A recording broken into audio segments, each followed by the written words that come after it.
I'm going to record this so we can share it with anybody that wants to join us afterwards. 30. So we'll begin. We have previously spoken about the Erev Rosh Hashanah and the Rosh Hashanah structure, mainly the Torah reading and Musaf. And so now, even though Friday is Rosh Hashanah, we're going to start talking about Yom Kippur. So today we will discuss Kol Nidre and the evening service. And then next week, after Rosh Hashanah and before Yom Kippur, then we'll focus on more of the Yom Kippur day liturgy. Now, in a little over an hour, we're not going to be able to cover everything, but I do want to make sure there is time for any questions. So one way of doing that is I will invite you to occasionally, you can either put a note in the chat or you can just, wave at me and say, hey, I got something to say. So before we begin, does anyone have any questions from before or things that, you would especially like us to talk about today?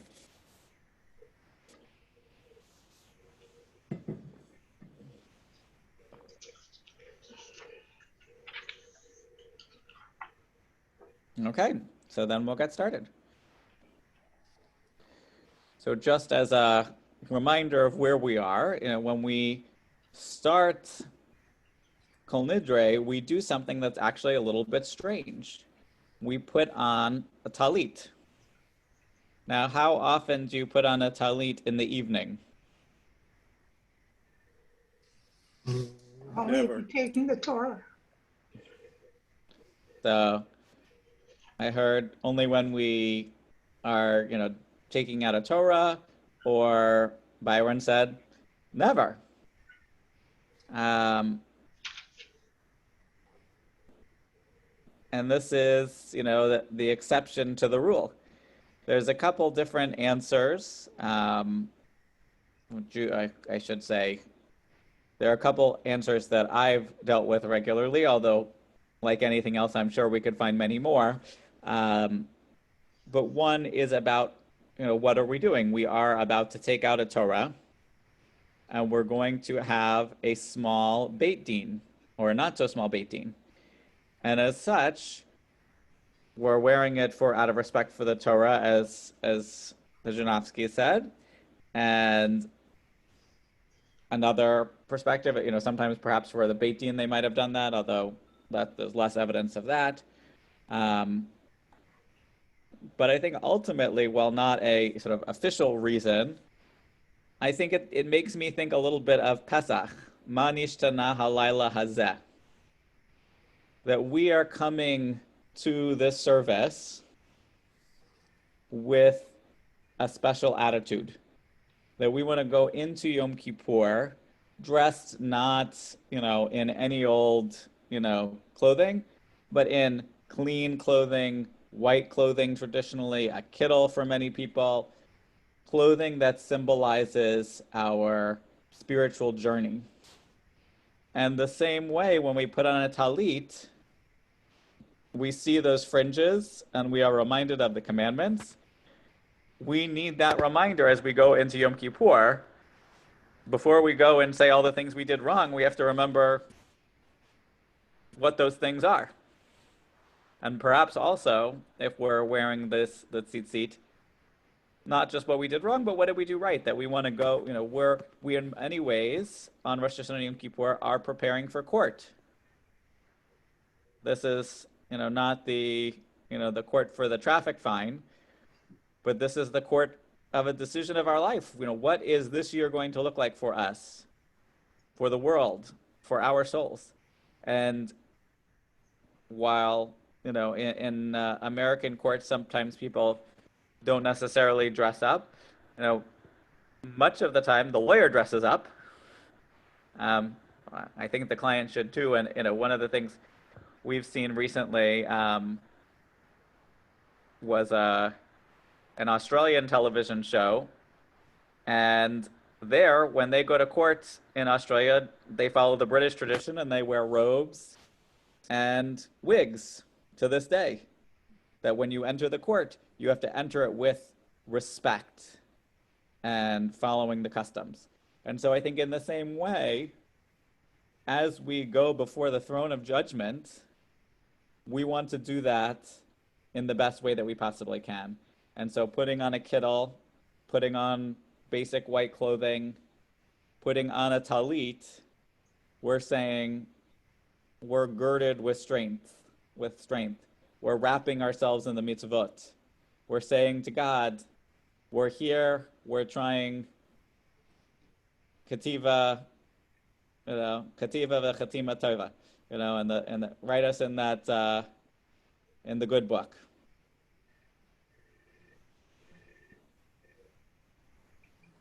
So we have, various readings and meditations that we get started with. And then we have this big moment. And I have to say, one of my favorite prayers is B'Yeshiva Shel Male. By the authority of this court on high and this court below, the one that we are in, Al dat hamakom, with the knowledge of God, the acceptance of God, v'al dat hakachal, with the acceptance and knowledge of this congregation, anu matirin lehitpalal im ha-avaryanim, which is interesting choice of word for sinner. Like there are other words we might have used, but we choose these who have she'avar, is a Hebrew word for what has passed, who have done the things that in the past they shouldn't have done. And ultimately, who are those people? Am I talking about everyone else when I say that prayer? Oh. I'm talking about me too. Like that all of us are coming in and saying, we're in this together. And I heard a piece recently from Rabbi Lord Jonathan Sachs, and he just wrote 2 new books, and in one of them was written more for the, one was a more Jewish themed, one was a morality, but with Jewish background, but trying for a broader audience. And in his, one of his book spiels that I heard, he was saying, for him, one of the greatest lessons that Judaism brought to the world around was taking responsibility. That what is Rosh Hashanah to a certain extent, but especially Yom Kippur, but an acknowledgement of, our sins. After, we go through this part, we get that Ashamnu, Bagaldnu, and we do that many times over the course of Yom Kippur. And if we've done slichot as Ashkenazi Jews, we did that at least once already. And as Sephardic Jews, they've been getting up every morning since the first day of Elul to do those slichot and to wake up every day and say, Ashamnu, Bagadnu, Gazalnu. And it doesn't say, I don't say Bernie Madoff stole. I don't say, somebody in this room stole. I say, we stole. We did this. We did that. And it's all a plural acknowledgement that as a community, not just me, but as a community, this happened and we didn't necessarily do anything to stop it. And therefore, we are perhaps, we're part of it too.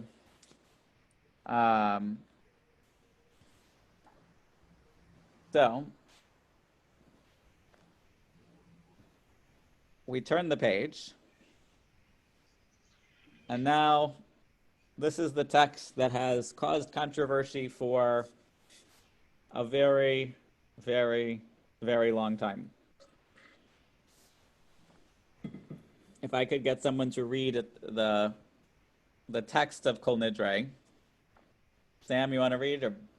All vows, renunciations, bans, oath, formulas of obligation, pledges, and promises that we vow or promise to ourselves and to God from this Yom Kippur to the next, may it approach us for good. We hereby retract, may they all be undone, repealed, canceled, voided, annulled, and regarded as neither valid nor binding. Our vows shall not be considered vows, our renunciations shall not be considered renunciations, and our promises shall not be considered promises. So, why do you think people might have a problem with that?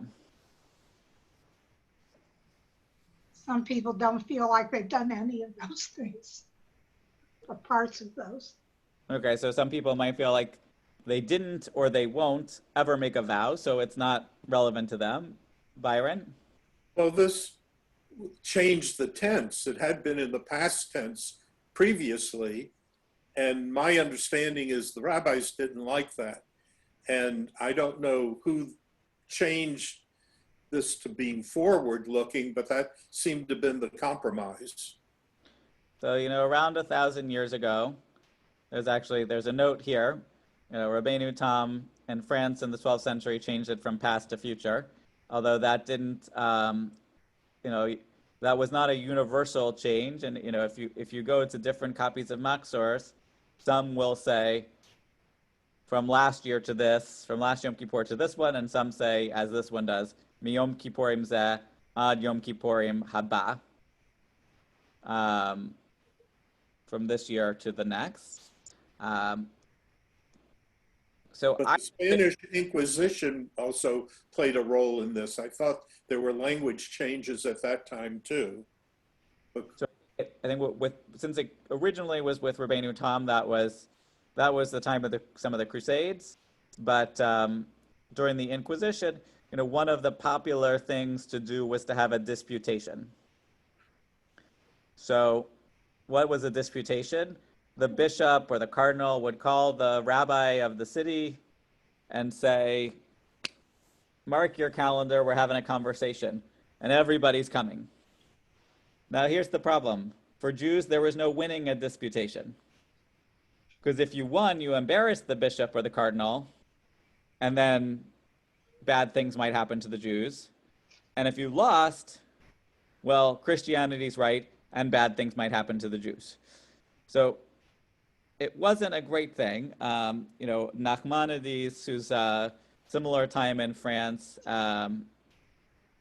we have some of the notes from a disputation that he did, which he won and was actually, appreciated by some of the royalty of the time, who said, "Wow, the Jews were right about this."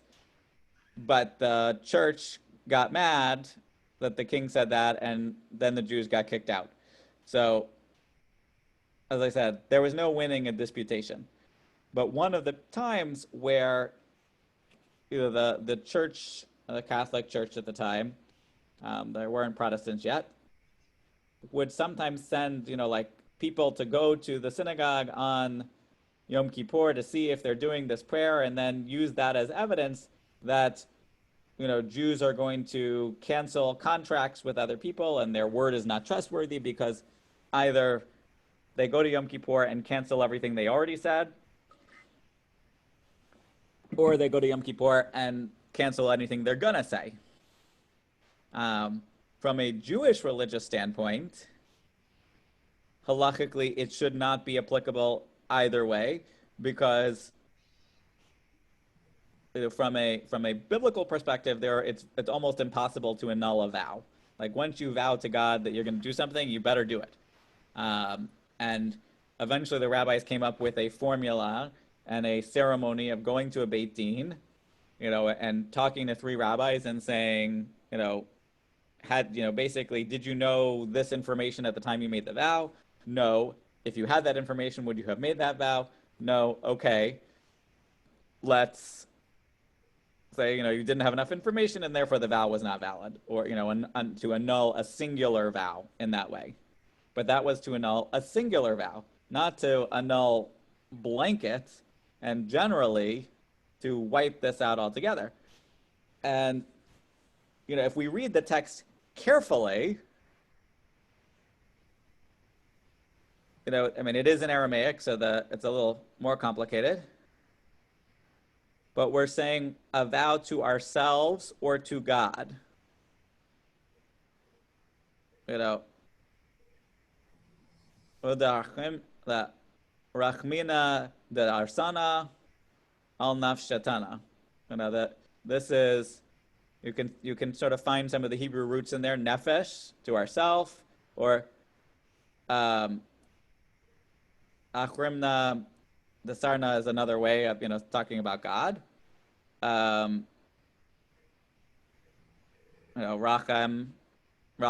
compassion is a word for God. I see it, Byron. So Yeah, we I also think that this is not all inclusive.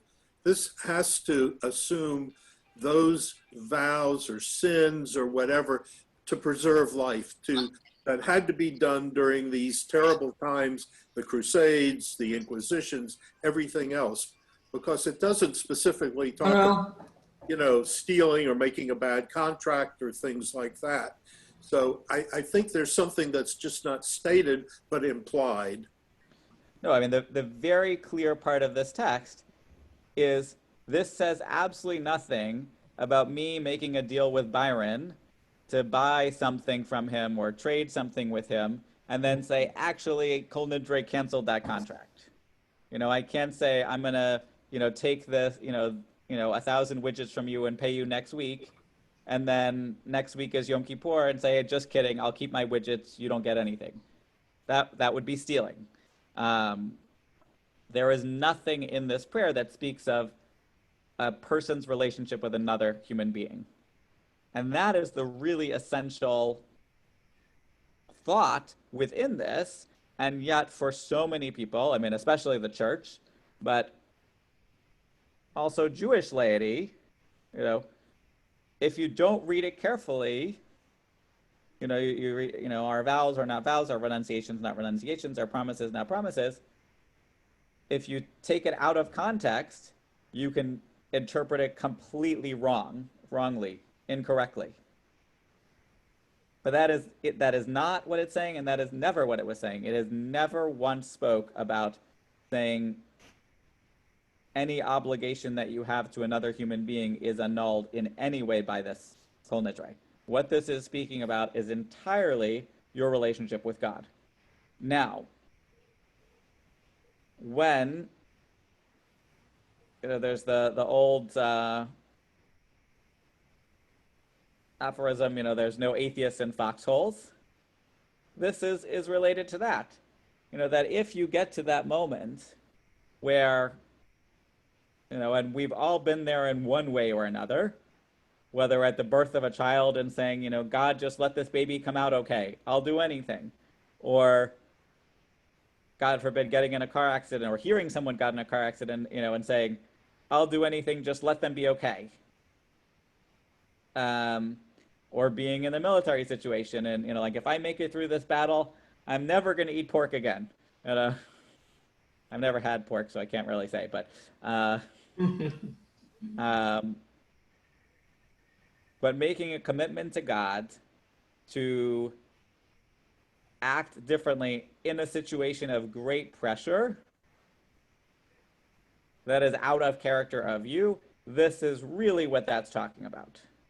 What it is not talking about, though, is if you actually mean it.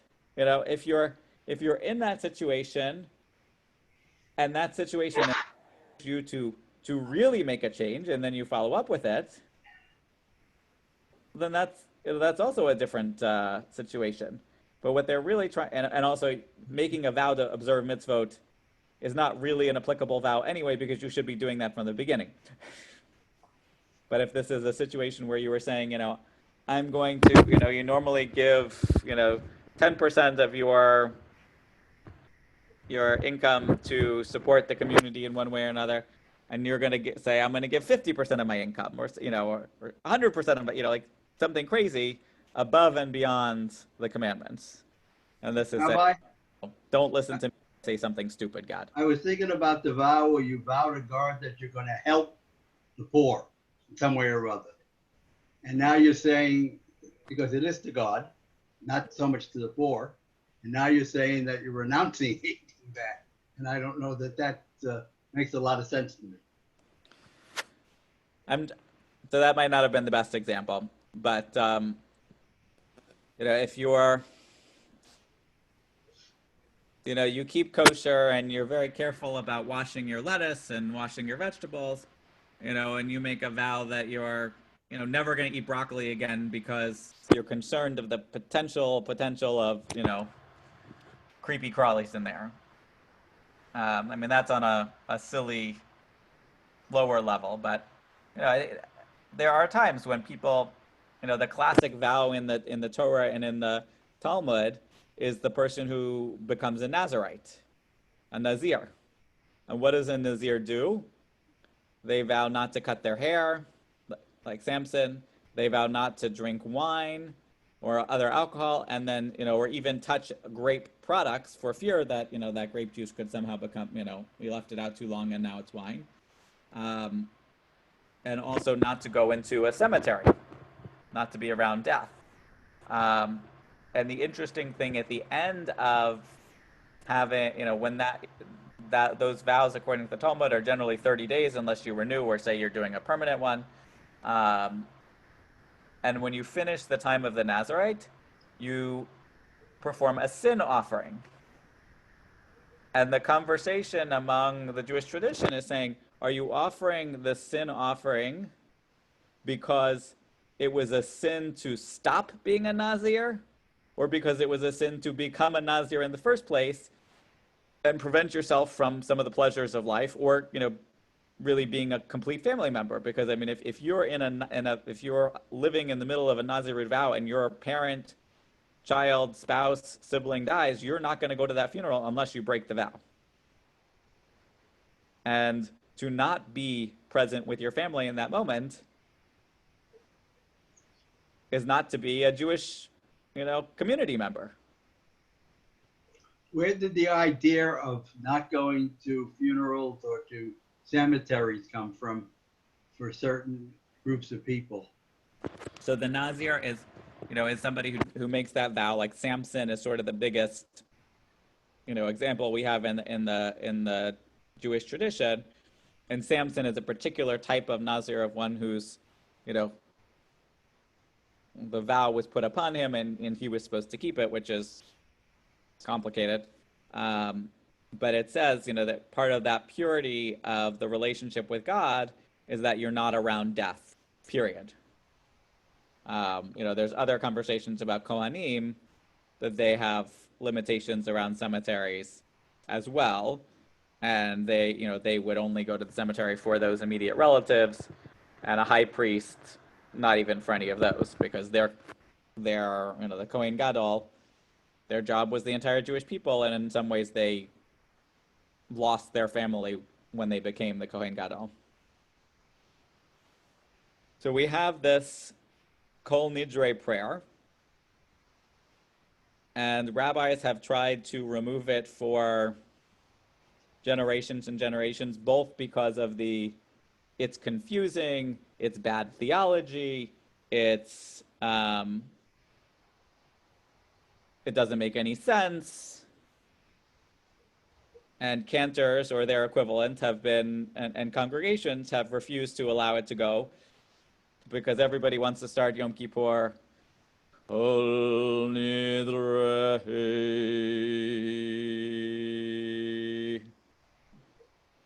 It wouldn't be Yom Kippur if we don't do Kol Nidre. If I said, we're just not doing it this year, do you think I'd be back the next year? You wouldn't be back the next day.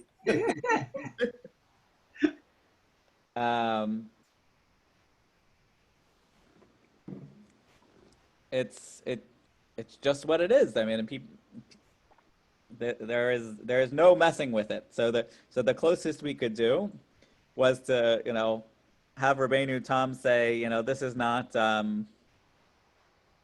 we're not retroactively trying to weasel our way out of things that have already happened.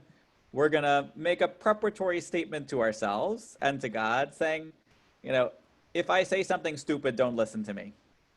It's like it almost makes me think about, you go into anesthesia and then you come out of the anesthesia and you're a little loopy and You don't remember what you said. So this is saying to your spouse or whoever, or your friend, whoever's getting you out of the anesthesia, saying, if I say something stupid, I was drugged up, don't listen to me.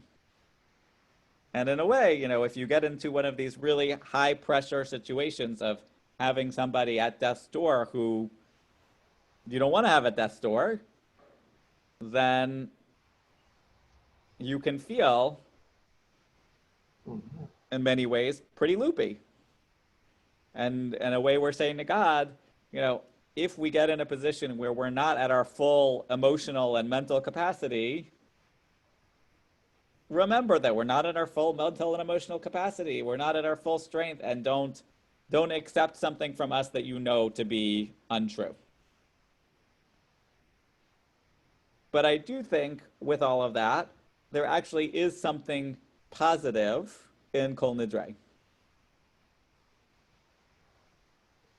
And I think what it really does is remind us of our own potential. That we are capable of making change. And even if we don't think that Kol Nidre really gives us a clean slate and really wipes away everything else, and that helping us conceive that we can't change the past, but we can change the future. We can choose what we're going to do from this moment on. This very moment, we're saying, okay, we're going to try to do better. We're going to try not to do this again. And we may slip. We may fail. We may make a mistake. But God be there with us and help us not to make those mistakes again.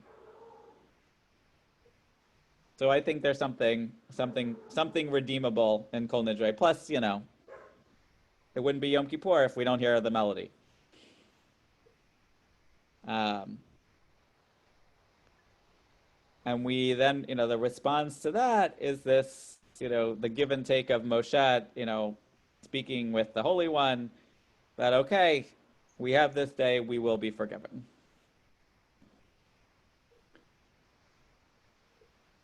And then it looks a little bit like Mariv any other time for a little while. And then we get to the special Amidah for Yom Kippur. So again, the first page is the same. We have this extra line of the Zochreinu L'chaim, and we're still until Ne'ilah saying V'kotvenu b'sefer, write us in this book. It's not until the very end of the holiday that we say Chotmenu, seal us in the book.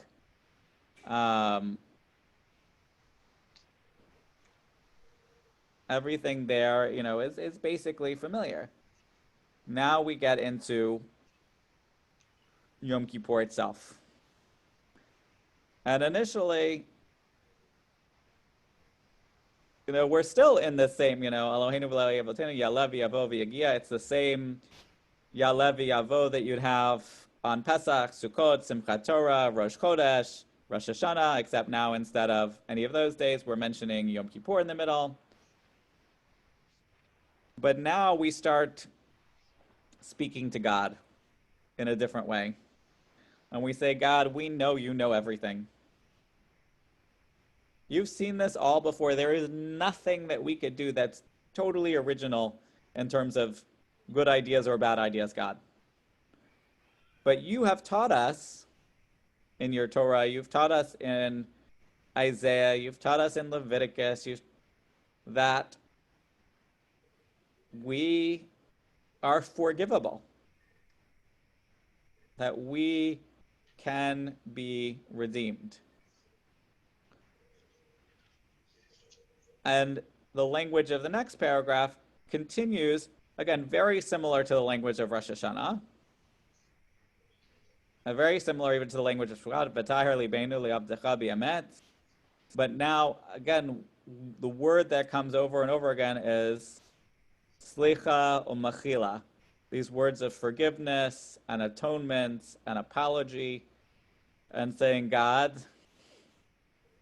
we're not perfect. We don't do everything right. Please listen. So we go through, we finish the Amidah, but then we add something else. And here's where this is, we get a little bit of this, we get some of this viduin slichot, but this is, when we're actually, attaching this to the Amidah, we have the viduin. So Byron, on the bottom of 218, can you read that in Hebrew or English? Can you make the print a little bigger here?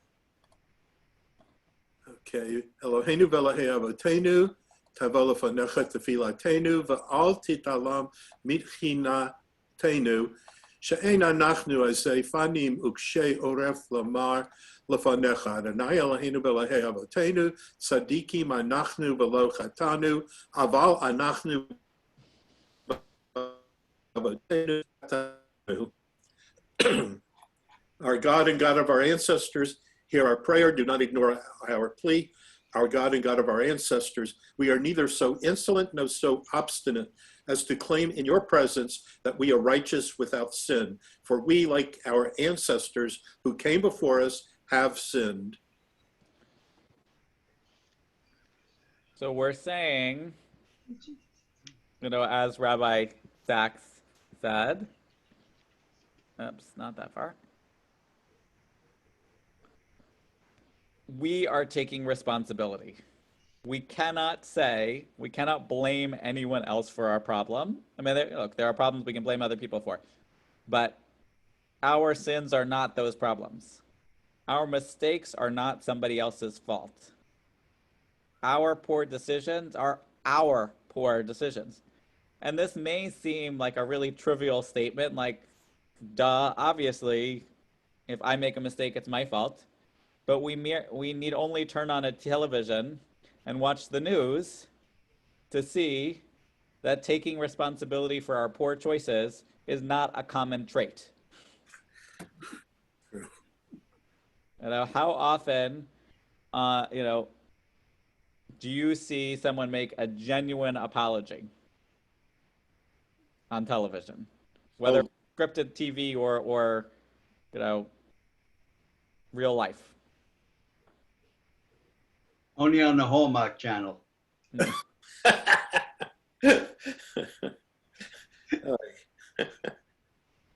What is the common political apology? I'm sorry if you were offended by what I said. Not I'm sorry I said this, it was wrong of me to say that, but I'm sorry you heard it, or I'm sorry that it hurt your feelings when I said something that was wrong.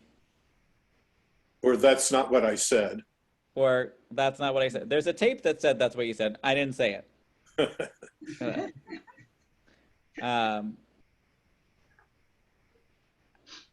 Our tradition is saying, no, we can't say that we're totally tzaddikim, that we're totally righteous. We can't even claim that about our ancestors who we use as a connection to you. They messed up too. For me, one of the hardest, one reason I like being a conservative Jew and not, any other type of Jew, is, in some parts of the Jewish world, we've almost, we've put Abraham and Isaac and Jacob and the biblical, the matriarchs on a pedestal and say that everything they did was perfect.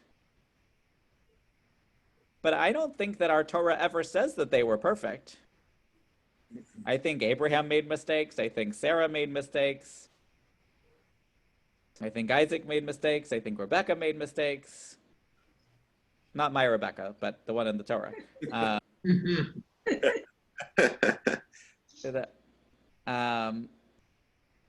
And to me, it makes it so much relatable as an imperfect human being to see that the people that I'm trying to emulate sometimes did the wrong thing. They were doing the best in their context. They were doing the best in their situation. But it doesn't mean that they were 100% right all the time. We'll go back even farther. What does it say about Noah? He was righteous in his age. So Noah was righteous in his age. And the commentators, pick up on that qualifier. And they interpret it in different ways. Some say, well, if he was righteous in an age of such tumult and sin, then he'd be even more righteous in a time that was more righteous.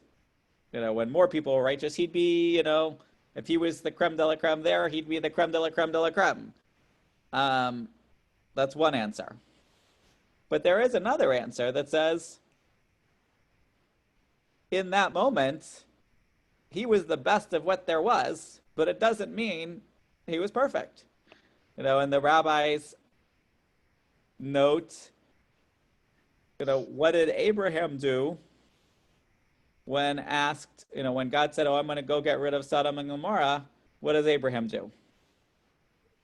He argues. He argues. What does Noah do when God said, I'm going to destroy the world, build an ark? Nothing. He does it.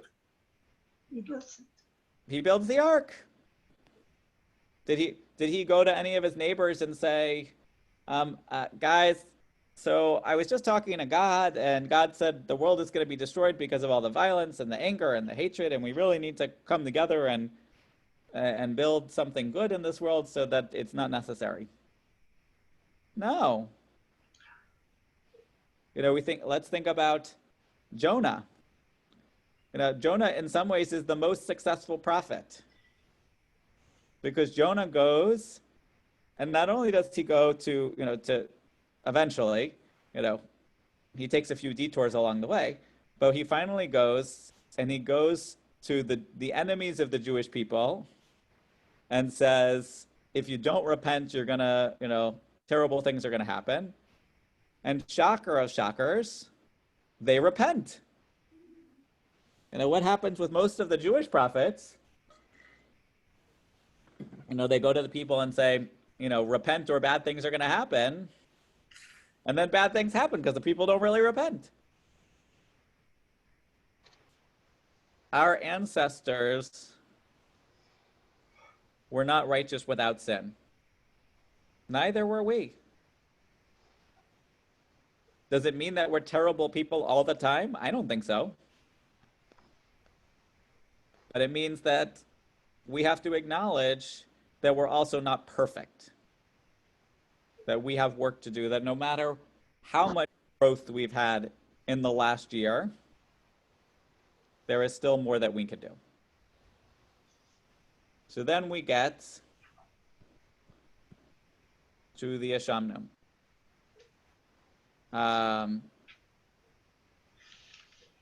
And a lot of times, what do we like to do with the Yeshamnu?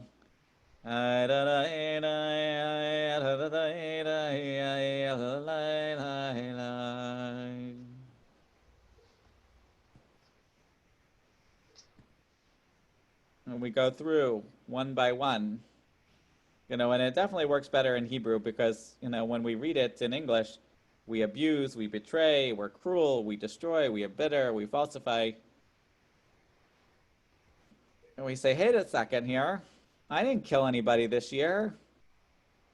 Well, I might have mocked or neglected a couple people. I don't think I perverted anybody or stole or, well, I might have been unkind that one time. But sometimes, that when we write it that strongly, we can, it can push us away and say, oh, no, that's not me. I don't do that. But the page before is trying to remind us, see, you know what? There were times when we could have done better.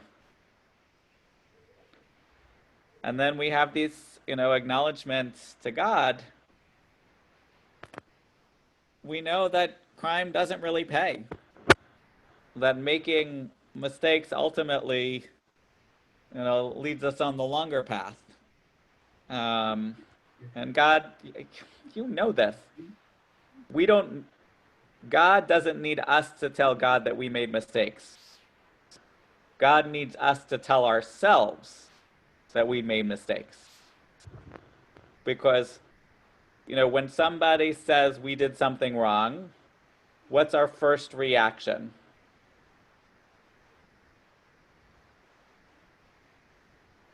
You deny it.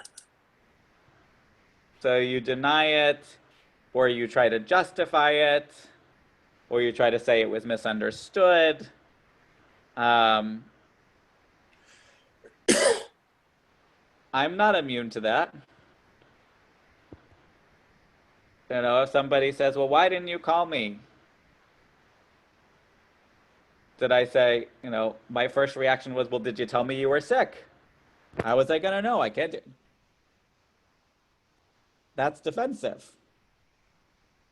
If I say, oh my, tell me more, I'm so sorry to hear that. What can we do? Which do you think is probably going to be received better? The latter. And even though I know that the latter will probably be received better, my first instinct, like everyone else, is to say, it's not my fault, it's your fault.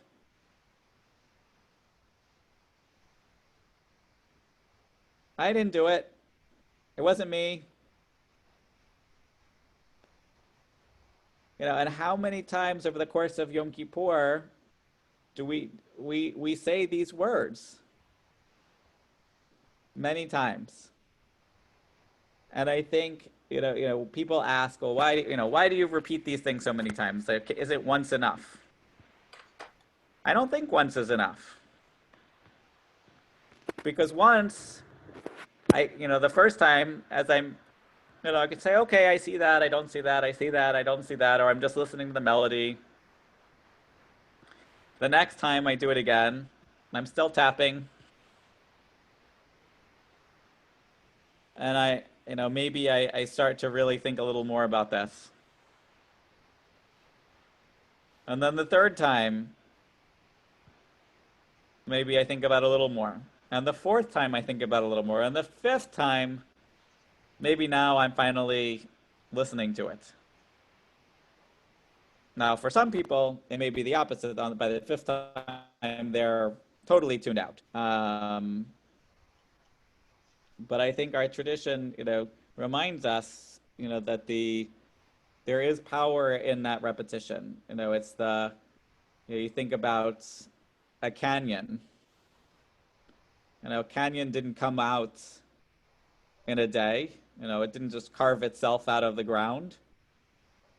But that trickle of water that turned into a stream, that turned into a river, and over hundreds of years, thousands of years, hundreds of thousands, millions of years, turns from a little drip into the Grand Canyon, or something like that.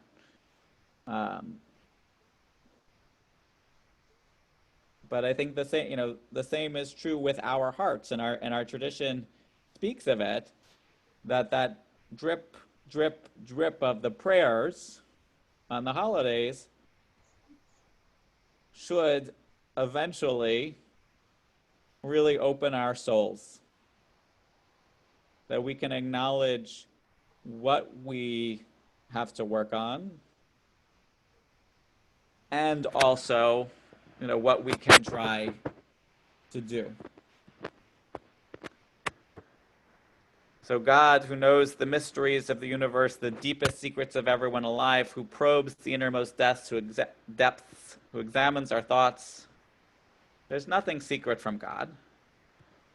But by us acknowledging to God these words, we're taking the secret away from ourselves. So then we go into this, longer confession, which I think, historically also says some things about our relationship with God and each other. But I think really that first sentence, in some ways, may be the most vital. Al chet shechatanu lefanecha be'ones uveratzon. Willingly or unwillingly and willingly. Intentionally and unintentionally. Thoughtfully and not thoughtfully. We've all got moments when we do something and we just didn't think about it. We made a mistake. That's life. But then there are times when, we do something with more foresight and more planning, and we know it's not the ideal, and we justify it to ourselves that it's the best thing in that situation. Or the college student who's saying, well, I cheated on my term paper, or the exam, because everyone, if everyone else is cheating on the exam, and if I don't cheat, then I'm going to get a lower score. The system is wrong. I don't need to pay my taxes like everybody else.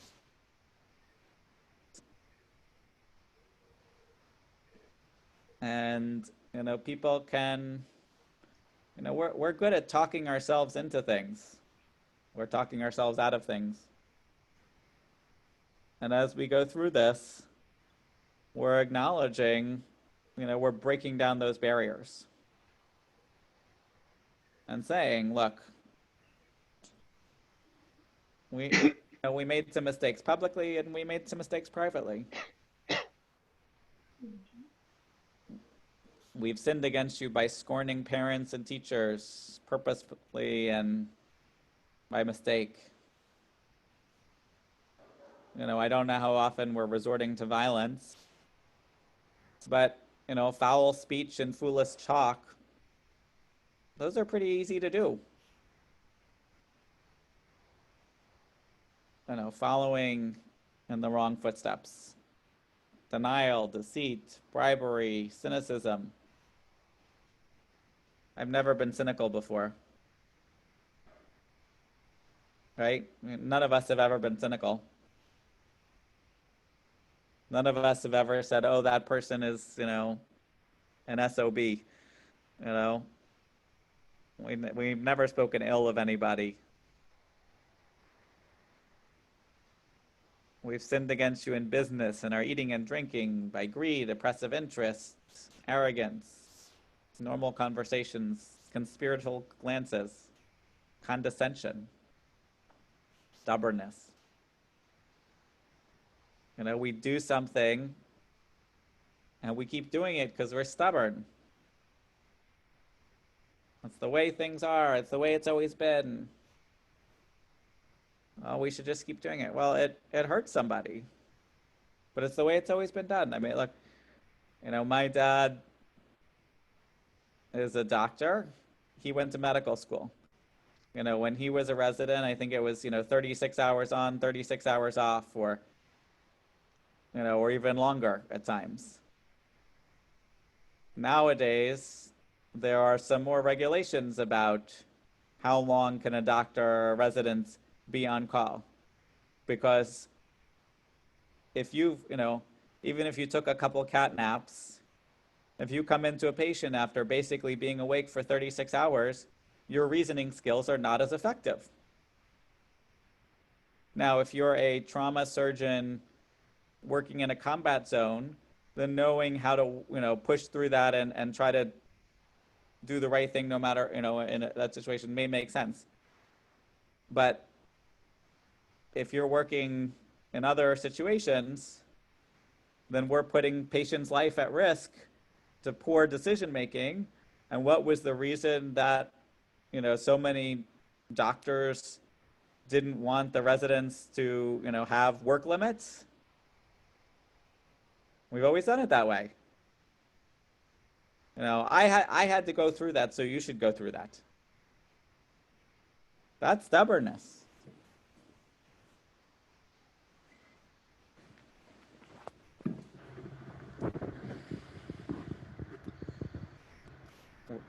Throwing off restraint, rashly judging others, plotting against others, rushing to do evil. And even, succumbing to confusion.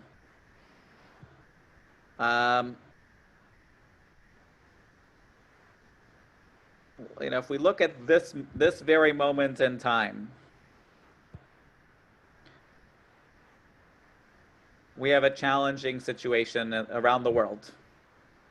Everybody in the entire world, in some way or another, except, fortunately, on Antarctica, is dealing with this coronavirus pandemic in one way or another. Well, it seems like in this country, we have tied some medical choices to which political team you were on. You know, if you're on the red team, you do this. If you're on the blue team, you do that.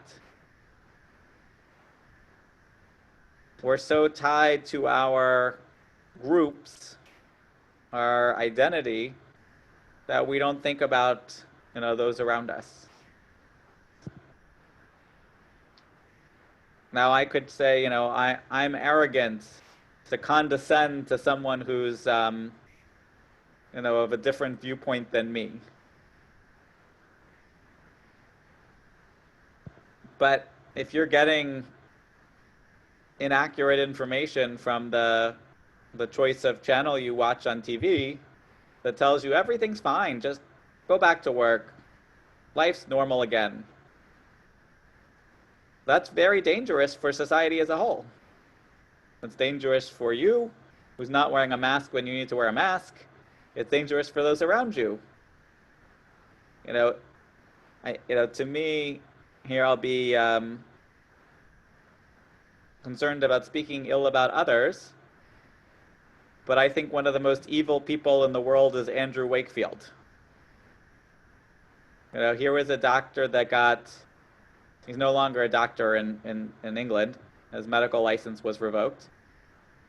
But he was paid off he got bribes from certain organizations to do a study about the dangers of vaccines, produced information that was inaccurate, that was wrong, and decades later, we're still dealing with the consequences that people are afraid to get necessary vaccines because, maybe vaccines cause autism or something like that. And on the other piece of that is, I know people with autism who are really wonderful human beings. And I would much rather, if given the choice, deal with a child if, let me be very clear, there is absolutely no link between vaccines and autism. Let me be 100% clear. It's absolute nonsense. But if there was, I'd much rather have a living child that had challenges than to say, I don't want to risk my child's life. It's absolutely absurd to me. And all of that, no, he wasn't the only one, but he's the one that gave it a scientific legitimacy. That's evil in my mind. And I don't think just in my mind. And all the people that listen to him succumb to confusion and still do. But there's my vaccine rant for the day.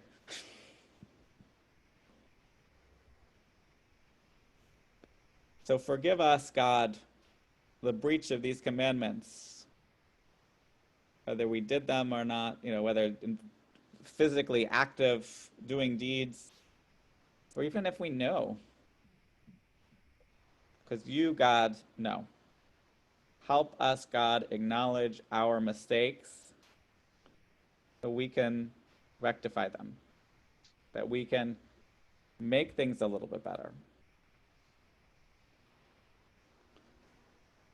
So before we go on at all, any questions or comments?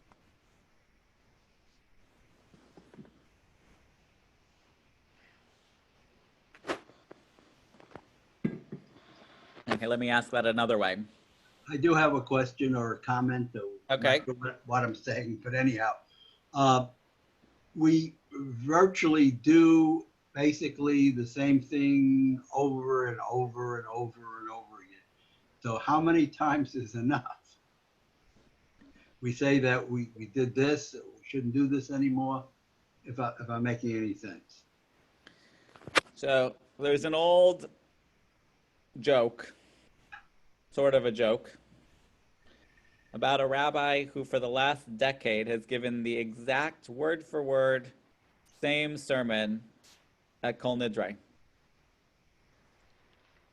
And the board loves the rabbi.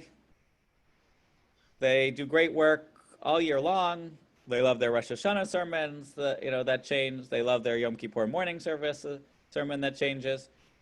But every single year he gives the same Kol Nidre sermon. And the board meets and they, draw straws as to who's going to talk to the rabbi about, can you please write a new sermon? And finally they send somebody to talk to the rabbi. The rabbi and this person sit down, and the person says, I've been tasked by the board to formally request that you write a new Kol Nidre sermon. And the rabbi says, of course, no problem. For the last 10 years, I've given, the same sermon, and I have an introduction and a conclusion, and it's very neatly organized. It has 3 main points. Tell me the 3 points, and I'll write a new sermon.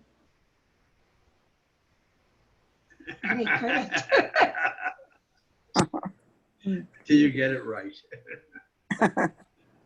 We all know where that goes. Now, I might also argue that if the rabbi is given the same sermon for 10 years with the same 3 points and the people still don't know the 3 points, that maybe he or she has to work on their delivery a little bit. But how many of you have had a child or a pet? And yes, I'm using children and pets in the same sentence.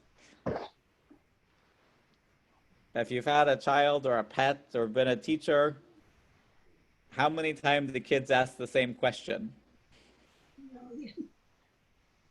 Every year. A lot.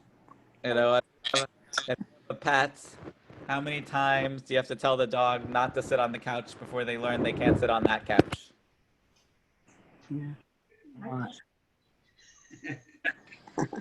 So, the thing is, we'd love to think that we are, gifted, fast learners who pick up everything on the first try. We don't need that repetition. We did it already. We're good. We'll fast Kol Nidre and have a meal on Yom Kippur Day. We're good. Oh, wait, no, that's not how it works.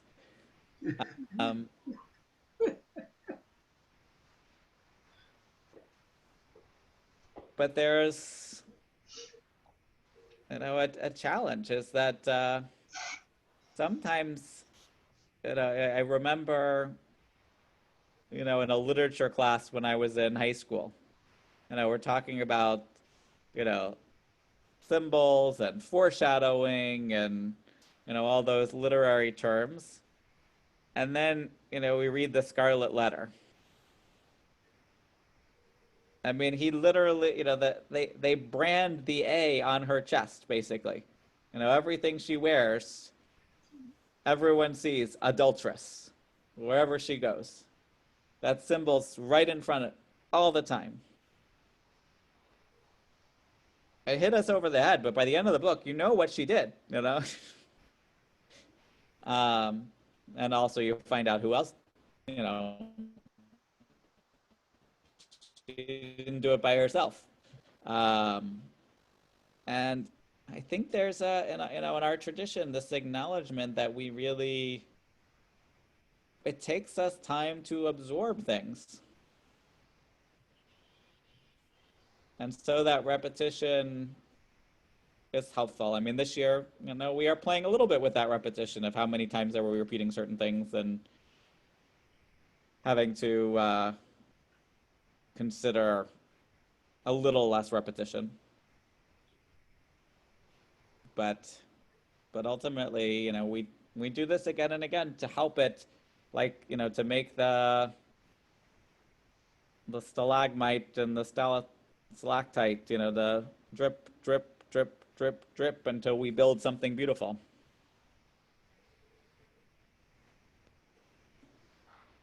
So we have another piece that we repeat a few times. These 13 attributes.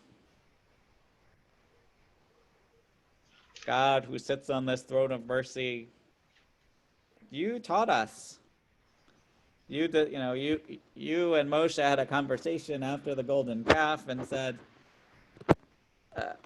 hey, is this going to work?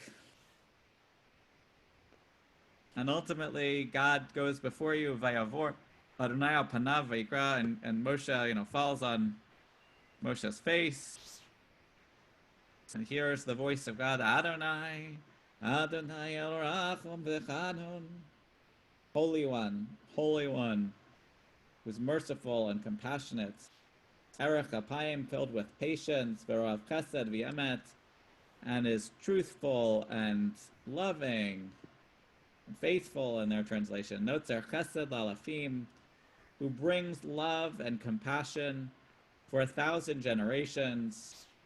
Nose avon bafesha v'chata v'nakeh, who forgives the sin and the iniquity and the transgression, v'nakeh, and gives pardon.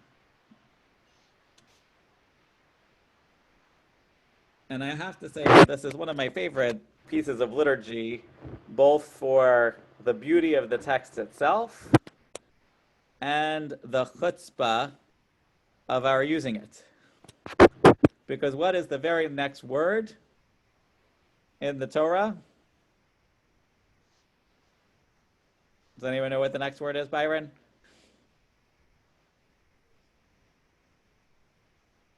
So you're muted. Are you trying to say it, or you're? No, I can't think of it right now. Okay. So the next line in the Torah is, and sometimes you don't grant pardon. Huh. And sometimes you judge for the third and fourth generation. But we cut off the part, we stopped at the part we liked and leave off the last piece. Although I have to say, I don't actually, for me, I'd be okay if we left those last few words, because again, it shows a comparison between God's forgiveness and God's judgment and humans' forgiveness and humans' judgment. Because, in the ancient world, we were all, sort of judged by household. And if I had a dispute with Shlomo ben Shlomo Steen, and he harmed me in some way, I could go after his kids. I could go after his spouse. I could go after, his grandchildren, because all of them are under the protection of Shlomo. And the same was true for him. He could come after me. That was in, Mesopotamian society. And Jewish tradition said, nope, no way, Jose. No way, Shlomo. You can't go after anybody but the person you got a problem with. The only one, it says in the Ten Commandments, the only one that can go beyond that first generation, beyond me, is God. And God's not going to do it. But God's the only one who can do it. That we are not judged by the sins of our fathers. Although, God loves Notzer Chesed La'alafim. So what do we do every time we open that Amidah? What's the first line of the Amidah? Eloheinu v'Elohei Avotenu. Elohei Avraham, Elohei Yitzhak, Elohei Yaakov, Elohei Sarah, Elohei Rivka, Elohei Rachel, Elohei Leah. God of our ancestors. God of Abraham, God of Isaac, God of Jacob, God of Sarah, God of Rebekah, God of Rachel, God of Leah. We say, hey, God, remember them. You and they got along so well with you. So while we're in this moment, God, remember what they did for you. And hey, we're part of their family too. Don't count us with them. Judge us with them. Create that connection. So I love this blessing, this formula. And the tradition teaches that, whenever the people needed it, we would just cry out to God, Adonai, Adonai, El Rachum V'Chanun, and then, it was get out of jail free card to a certain extent.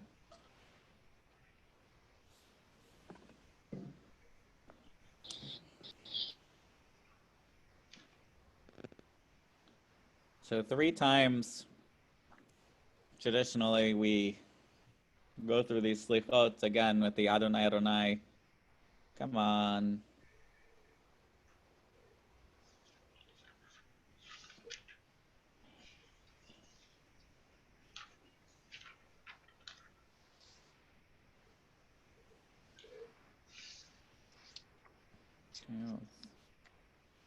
Stop that for a second.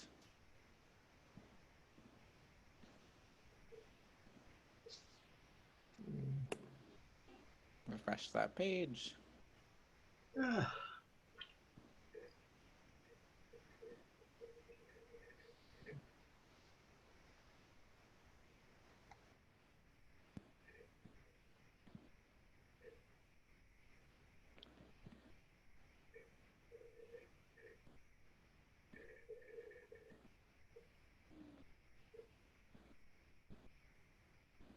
So we do the, let me share again.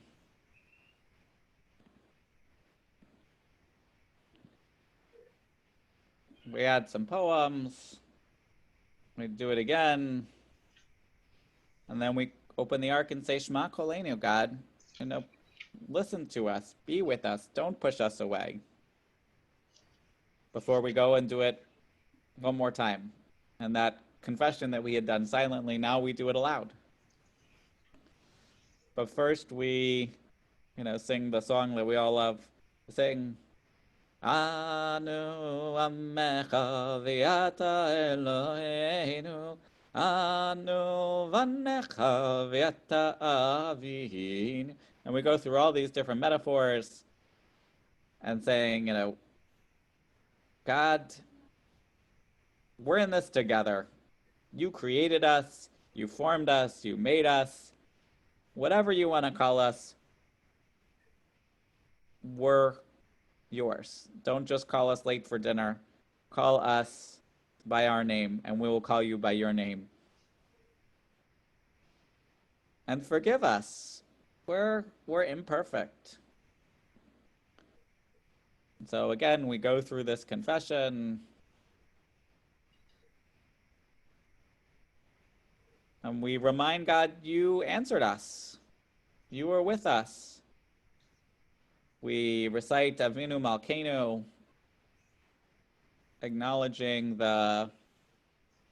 again, we use a lot of this language of connecting ourselves to God as a parent and as a ruler. So we had spoken before about Rosh Hashanah on the Malchiot and Zichronot and Shofarot of the verses of God's kingship. And now we speak of God again as this heavenly parent. It makes me think of when children make a mistake. Ima, Abba, I love you. Can I give you a hug? What'd you do? Of course. What's going on? Is this a hug with no consequences, or is there something behind this? But we're trying to say, God, be compassionate with us. You made us, you formed us. We're not perfect. And then we end just like we do any other time. Aleinu, Kaddish, our acknowledgement of the season. Then it's time to do it again. And in the morning and in the afternoon and underneath the moon, we repeat these prayers over and over and over again. And as Sam said, there is a lot of repetition over the course of the day. But I think for me, hopefully that repetition leads to appreciation. I can't say it does in every moment and every repetition, but that's the desire that I have. Byron, did you want to say something? No. I agree. Wendy, Eileen, Beth, Audrey, any comments or questions? Well, every time you do it, you get a better understanding. Thank you, Sandy. Thank you. I have more insight, and especially this year where we're not all going to be together, I think it's going to be helpful to have come to this class, and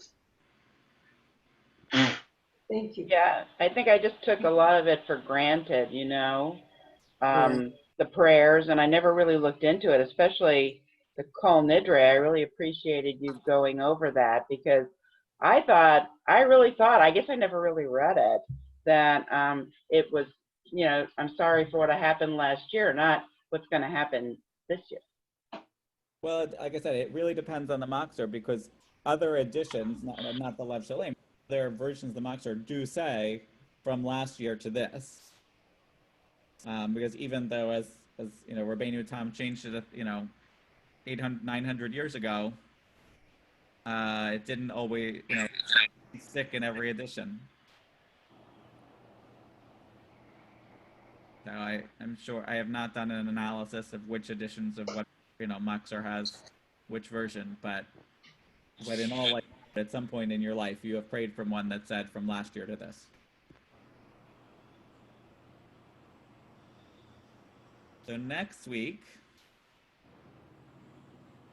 there'll be some review from this week, but I get we'll move to the Musaf, because Shachrit it's the same Amida, but we'll look at the Torah that we look at for Yom Kippur, and we'll look at Musaf, and then depending on timing, get to the Avoda and the Ella Ezkara. But I am grateful for your today. We're grateful for you. Thank Yes. you. Thank you. Thank you so much. Thank you. I will tell Karen and anybody else that I did save this today, so we can.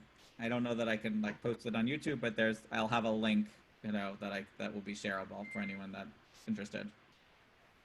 You can put it on top. So take care, everybody. Great. Yeah. Thank you. Thank Thank Bye. you. Thank Have you. a Bye. bye.